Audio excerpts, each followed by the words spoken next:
అందరికీ నమస్కారం. ఈనాటి ఈ ఆసక్తికరమైన వివరణకు స్వాగతం.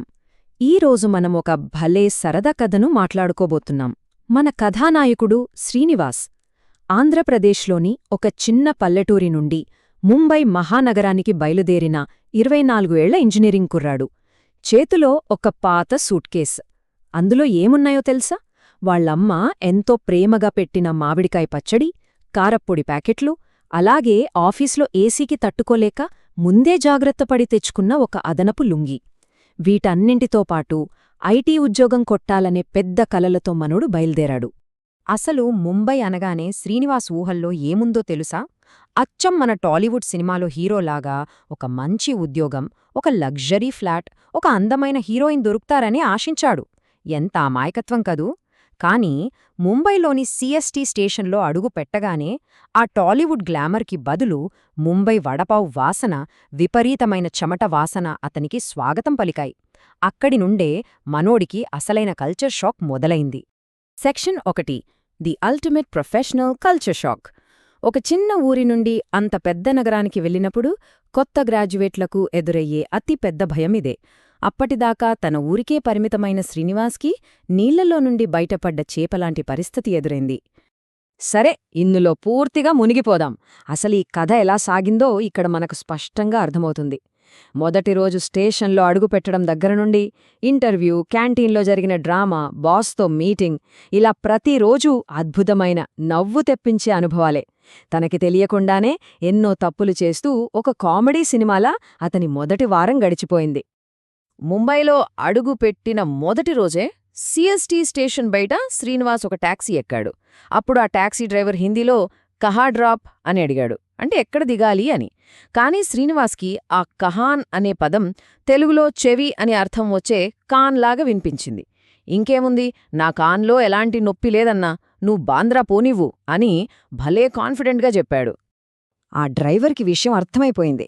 ఆ పదాన్ని సాకుగా తీసుకుని ముంబై గుంతల రోడ్ల మీద ట్రాఫిక్ అంటూ దొంగదారుల్లో అటూ ఇటూ తిప్పి బాంద్రా చేరేసరికి ఏకంగా 900 రూపాయలు వసూలు చేశాడు. అప్పుడే శ్రీనివాస్కొక పెద్ద గుణపాఠం తెలిసొచ్చింది.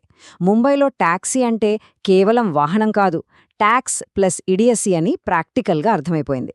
Section 2. The accidental Sabzi job interview.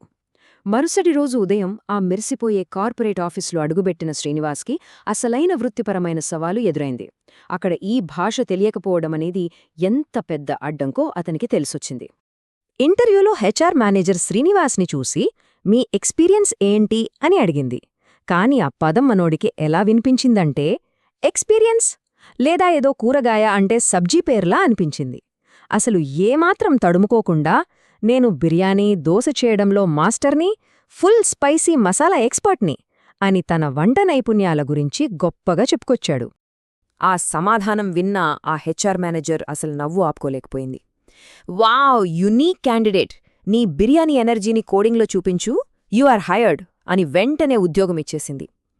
కాబట్టి ఇక్కడ మనం అర్థం చేసుకోవాల్సిన కీలకమైన విషయమేమిటంటే, కొన్నిసార్లు మనలోని ఆ సహజమైన నిజాయితీతో కూడిన ఉత్సాహమే ఆ కృత్రిమమైన కార్పొరేట్ పద్ధతుల కంటే ఎంతో అద్భుతంగా పనిచేస్తుంది.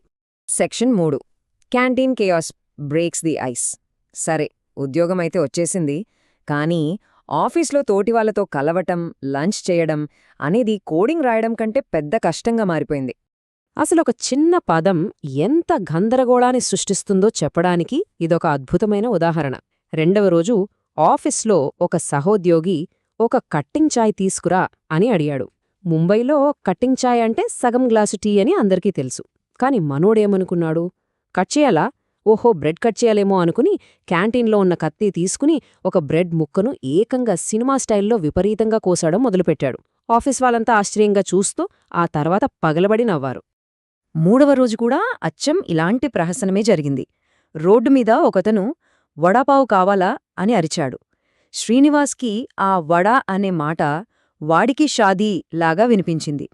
వెంటనే అలర్ట్ అయిపోయి, ఏయ్, నేను సింగిల్ బ్యాచ్లర్ని, నా మీద ఎలాంటి పెళ్లి ప్రెషర్ లేదు అంటూ సీరియస్గా వాదించడం మొదలుపెట్టాడు. పోనీ ఆ పావంటే పావల చికెన్ అని కూడా భ్రమపడ్డాడు.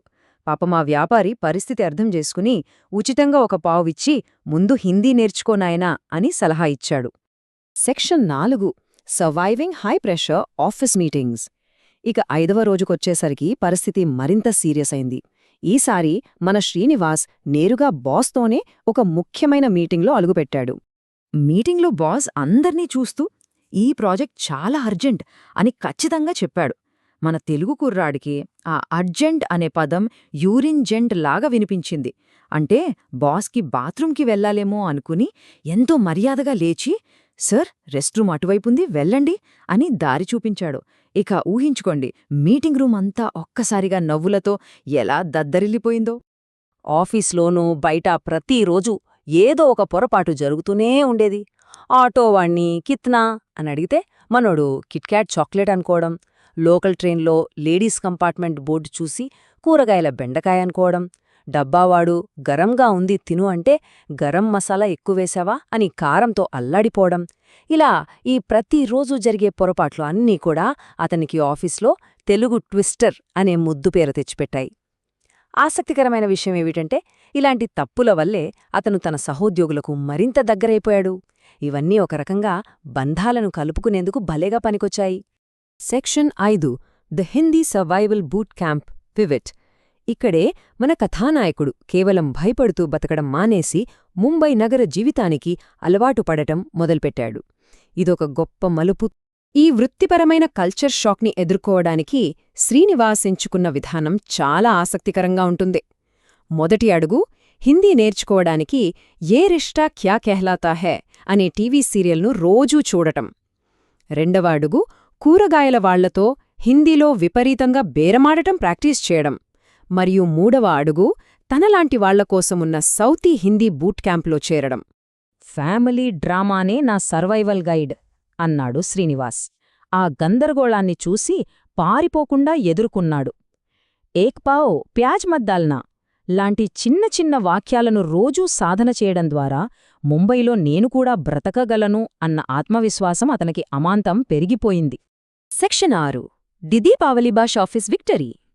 కొన్ని వారాల తర్వాత ఆఫీస్లో జరిగిన దీపావళి పార్టీతో మన కథ ఒక అద్భుతమైన ముగింపుకి వచ్చింది. ఈ సమయానికి శ్రీనివాస్ ముంబై సంస్కృతితో పూర్తిగా మమేకమైపోయాడు. ఒక ముంబై మసాలా మాస్టర్గా శ్రీనివాస్ ఎలా మారాడో మనం దీని ద్వారా చూడవచ్చు. ముంబై యాసను, ఆఫీసు పదజాలాన్ని అతను పర్ఫెక్ట్గా నేర్చేసుకున్నాడు. పార్టీలో స్టేజ్ మీద ఎక్కి తన పాత తప్పులన్నింటినీ సరదాగా ఒప్పుకుంటూ అందర్నీ భలే నవ్వించాడు. మున్ని బద్నాం పాటకు అద్రిపోయే స్టెప్పులు వేశాడు. తను స్వయంగా వండిన పొడి బిర్యానీని అందరికీ ప్రసాదంలా పంచిపెట్టాడు. కలిసి నవ్వుకోవడమనేది ఆఫీసు వాతావరణంలో ఎంత బలమైన బంధాన్ని ఏర్పరుస్తుందో అతను అద్భుతంగా నిరూపించాడు. ఇక ముగించే ముందు ఇక్కడ మనందరినీ ఆలోచింపజేసే ఒక ప్రశ్న ఉంది. కొత్త వాతావరణంలో మనం చేసే ఇబ్బందికరమైన లేదా సిగ్గుపడే పొరపాట్లను వృత్తిపరమైన బలమైన బంధాలను నిర్మించుకోవడానికి ఎలా ఉపయోగించుకోవచ్చు? మన తప్పులను దాచకుండా వాటిని చూసి నవ్వుకోవడం ద్వారానే అద్భుతమైన విజయాలకు, స్నేహాలకు పునాది వెయ్యవచ్చని ఈ కథ మనకు చెప్తోంది. ఈనాటి వివరణ మీకందరికీ నచ్చిందని ఆశిస్తూ మళ్లీ మరొక ఆసక్తికరమైన అంశంతో కలుద్దాం.